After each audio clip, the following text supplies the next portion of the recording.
Good morning, good morning, good morning, and welcome po ulit sa ating munting channel, Cruz 4 TV, helping people in a simple way. At syempre, kung bago pa lang po kayo sa aming channel, huwag kalimutan mag-subscribe, like, and share, and follow po kami sa aming Facebook page account. Ngayong umaga, samahan niyo po kami sa aming biyahe mula Bulacan hanggang Baguio City. Ano po? Ulis po kami ng Bulacan, almost 3:33 na po ng umaga, no? Syempre, pinultank natin yung ating gas para iwas baka po maubusan ng gas. Ayan, so binabaybay po natin itong Quezon Road, no? Dito na po tayo nakapag-umpisa kumuha ng video kasi dadaanan po natin i-share natin yung isang lagusan, no? Na hindi na po kayo dadaan ng rotonda ng Santo Domingo, tagos po ng Mexico, Pampanga. So samahan niyo po kami. Ayan, at malapit na po. Ayan, so i-update ko na rin po kayo, no, sa mga kapwa natin riders at mga biyahero na hindi pa nakakabalik ng norte. Ano po?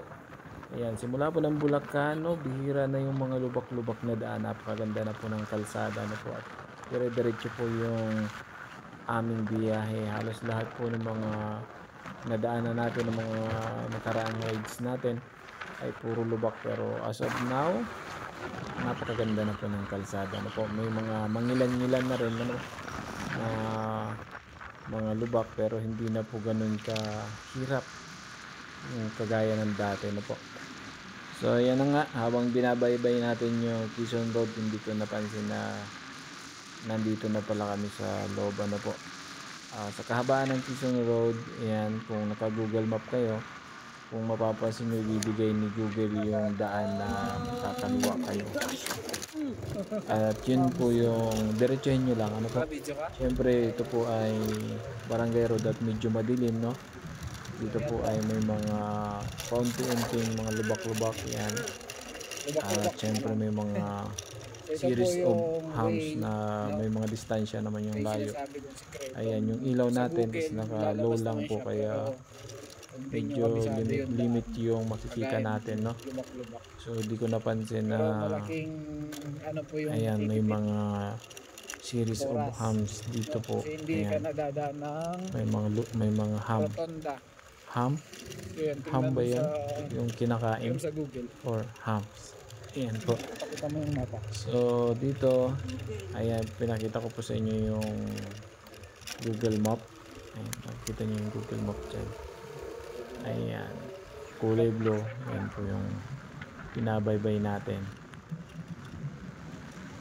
Ayan. So daan-daan lang po sa pagpasok dito kasi may mga humps po yan. So hindi po makikita pagka stuck yung ilaw mo. So kailangan natin gamitan ng mataas or high na ilaw, ano po.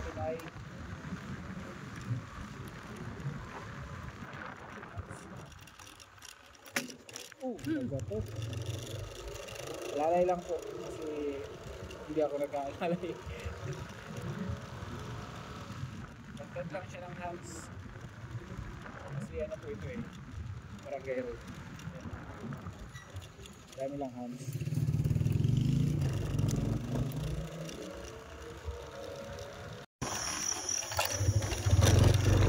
Then gagamitan natin ng night vision para malayo pa lang siya na yan.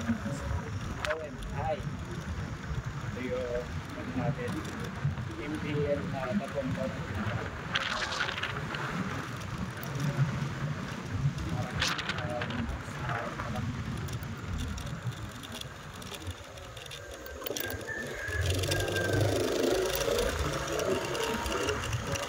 malapit na po.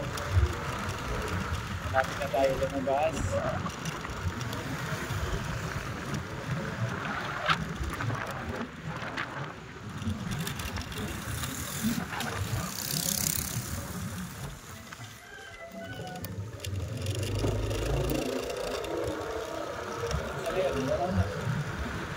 Wala yung lagusan.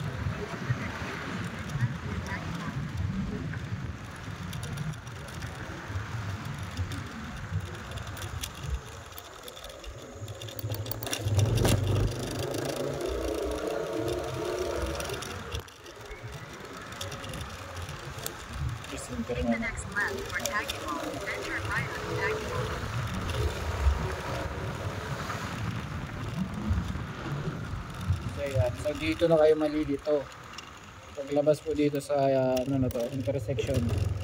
Kasi ang lusutan po dito ay napakaliit lang. Ayan. Ayan, so simula po dito sa kanto, halos isang di pala yung layo at kakanan po kayo dito po yan sa may ano. Medyo makitid lang yung daan kaya lumagpas po kayo Itong daan. bumalik. Sa 4 wheels po hindi ito pwede yata. O, pero parang kasya din ano. Secret ang daan. Parang hindi kaya yata nag-consume ng 5 minuto yata. Parang 2 minutes lang. And then lalabas ka uli ng main road. Ayan, at syempre paglabas nyo po ay Mexico, Pampanga na yan. At syempre ingat lang at kagaya po nito may bubulaga po sa inyo at main road po yan. So dandahan lang at tingin kaliwa kanan at baka may biglang bumulaga sa inyo.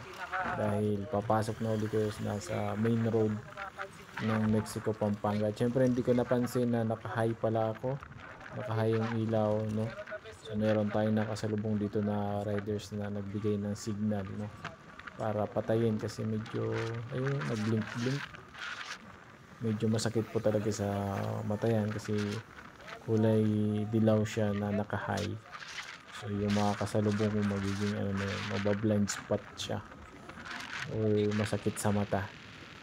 Maaring maapektuhan yung kanyang paningin, no? Kaya medyo binabaan natin yung ilaw natin kasi medyo mahirap din pag wala kang gamit na mini driving light, no? Advice po natin yan sa mga maglo-long ride kasi pag kagaya po nito na gabi, no? Ang mahirap, hindi natin makikita yung mga lubak-lubak sa kalsada at syempre yung mga patawid, no? At ilang beses natin dito na-experience yung may mga tumatawid, no? Pag wala po kayong mini driving light, hindi nyo makikita. Ayan, tulad po nitong mga surprise na nakakasalubong natin. At syempre pag long ride po ina-advise natin yung biyahe na mag-umpisa talaga ng madaling araw para mas mabilis at iwas tayo sa mga traffic, iwas tayo sa dami ng sasakyan sa kalsada, no? Iwas tayo sa mga tricycle, sa mga tumatawid. Ayan, at syempre yung mga labasan o dami ng mga sasakyan at syempre po ay binaybay natin ay shortcut din po ito na shortcut din siya tatagos uli ng main road, no? So yung binibigay ng way ni Google ay yung mga mabilis na daan para mas mabilis yung biyahe natin. Siyempre ingat lang din po kasi medyo madilim, no? Dapat talaga doble ingat para alert tayo yung mga surprise. Ayan, intersection na syempre hindi natin kabisado yung lugar, hindi natin alam yung mga bumubulaga kumbaga ng mga sasakyan galing sa mga intersection. Ito.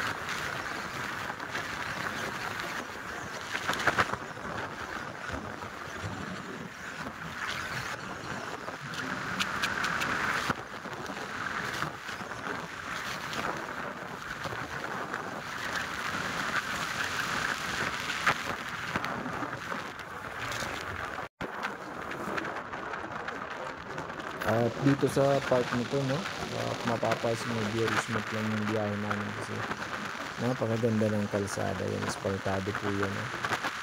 At umu-overtake pa tayo dyan sa bandang yan, ano po. Napakaganda ng kalsada pag ganyan yung kalsada, talagang smooth na smooth yung takbuhan natin dyan, mga 60 lang, 60. Ayan, sarap bumiyahe pag ganyan po yung kalsada mo. Tuloy-tuloy lang po yung biyahe natin at nahabol natin yung liwanag, no, para iwas tayo sa traffic pagdaan natin ng mga sentro, ano po.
ito yung advantage ng gabi po yung biyahe kasi medyo maluwag at syempre doble ingat pa rin kasi ang disadvantage naman ito is yung madilim, no?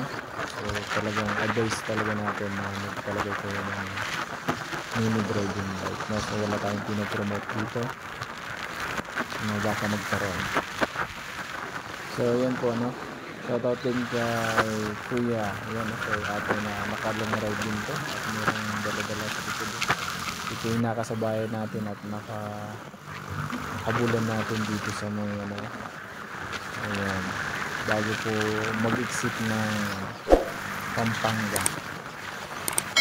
Ayan, so malapit na tayo dito sa Tarlac, labas na po tayo ng Pampanga. So ingat lang at syempre ride safe sa mga kapwa natin drivers na bumabiyahe ng malayo. Sa part na to, hindi ko napansin na tuloy pala to, no? Nakahanap tayo ng butas na nag-overtake pero naka-working lang siya. Nakapag-overtake tayo dito pero hindi ko napansin na tuloy pala ito. So ayan po, at malapit ng ayan, mag-aagaw na ng liwanag at ng dilim. So malapit na po mag-umaga at palabas na tayo dito sa may Pampanga. Ayan. Welcome to Tarlac.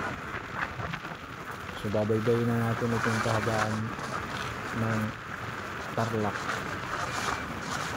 Ayan po, so mga kasabay na natin dito yung mga tricycle, bus, mga provincial buses pa na, kaya mas kailangan ko ng doble ingat kasi medyo lumiliwanag na, marami na yung mga sasakyan na nasa kalsada, ano po, mga kapwa natin biyaheros, mga truck. So yung mga surprise attack na naman dito, so yun, yung mga truck tayong nakasabay at syempre overtake natin medyo mabagal. Pero ano naman tayo din sa part ng so, mahirap talaga sumingit pag mga ganyan kasi syempre mas lamang yung 4 wheels sa bilis at sa arangkada sa atin. Mahanap lang tayo ng tiyempo katulad nitong nasa unahan natin.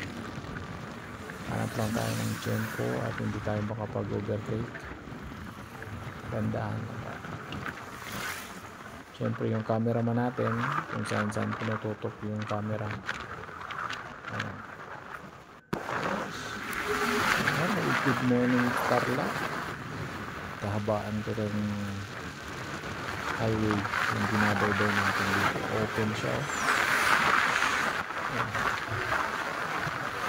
Makakasalubog natin at kasabay natin dito yung mga provincial buses.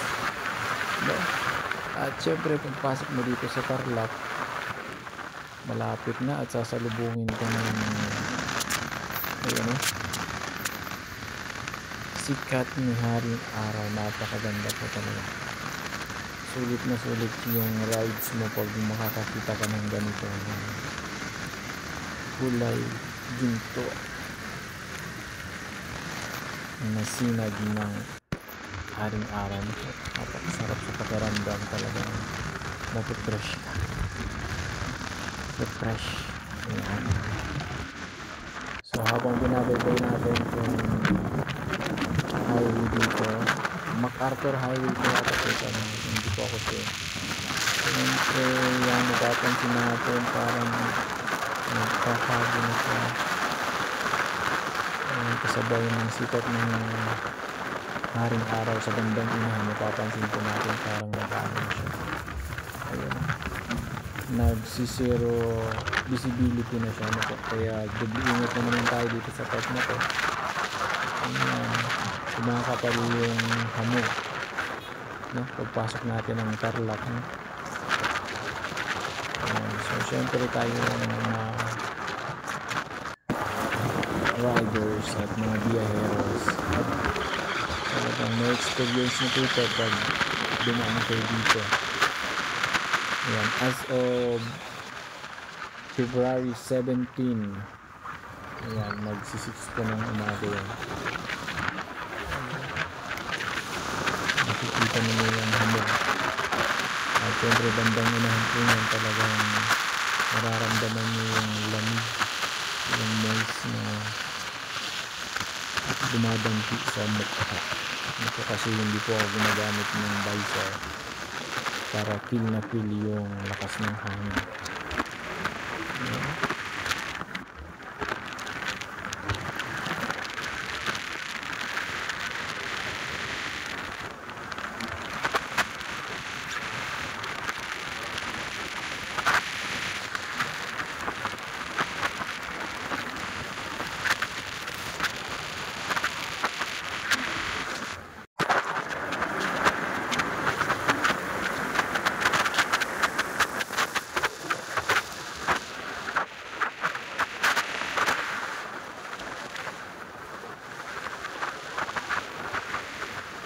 Habang binabaybay nga natin itong MacArthur Highway dito sa Tarlac, no, ay lalong kumakapal yung hamog. So kailangan natin magbukas dito ng mini diving light natin na high, yung kulay dilaw, no, para maging visible din tayo kasi may mga di natin inaasahan ay hindi tayo makikita, no.